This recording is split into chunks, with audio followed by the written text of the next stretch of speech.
వీళ్ళందరికీ నా హృదయపూర్వక నమస్కారాలు. మేము ఆల్ ఇండియా అడ్వకేట్స్ ఫోరం తరపున ఈరోజు బాగ్లింగంపల్లి సుందరయ్య గారి విజ్ఞాన కేంద్రంలో ఒక చర్చాగోష్ఠి కార్యక్రమం ఏర్పాటు చేశాం. ముఖ్య విషయం ఏమిటంటే party 1A CrPC notice police స్టేషన్లో ఇవ్వడం వలన మరి ప్రజలకు న్యాయం జరుగుతుందా అన్యాయం జరుగుతుందా అనే విషయాన్ని గురించి చాలామంది మేధావులు, వక్తలు, అడ్వకేట్స్, హైకోర్టు అడ్వకేట్స్ అందరితో చర్చించడం జరిగింది.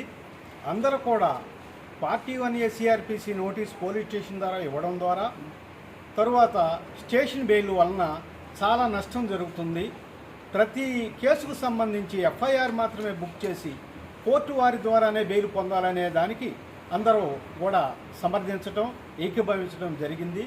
దీనికి మరి వేములవాడ రాజన్న గారు, అలాగే చాలామంది పత్రికా విలేకరులు, మరి మహిళా సంఘాల నాయకులు వీళ్ళందరూ కూడా మాతో ఏకీభవించి వారి సహకారాన్ని మాకు అందించారు. భవిష్యత్తులో దీన్ని మరి ఎక్కువ స్థాయిలో మరి దీన్ని ప్రవేశపెట్టాలి, ఆ తర్వాత రాష్ట్ర స్థాయిలోనూ దేశ స్థాయిలోనూ దీన్ని ముందుకు తీసుకుపోవాలనే ఆశయంతో ఉన్నాము.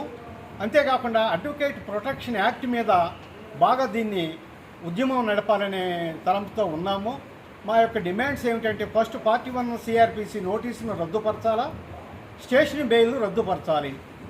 తర్వాత అడ్వకేట్ ప్రొటెక్షన్ యాక్ట్ని అన్ని దేశాల సీఎంలు, ప్రధానమంత్రులు, మరి ఇండియా హోమ్ మినిస్టర్స్ కూడా దానికి అమలుపరిచే విధంగా, యాక్ట్ తీసుకొచ్చే విధంగా ప్రయత్నించాలని మా యొక్క all India forum advocates forum తరఫున నేను రిక్వెస్ట్ చేస్తున్నాను.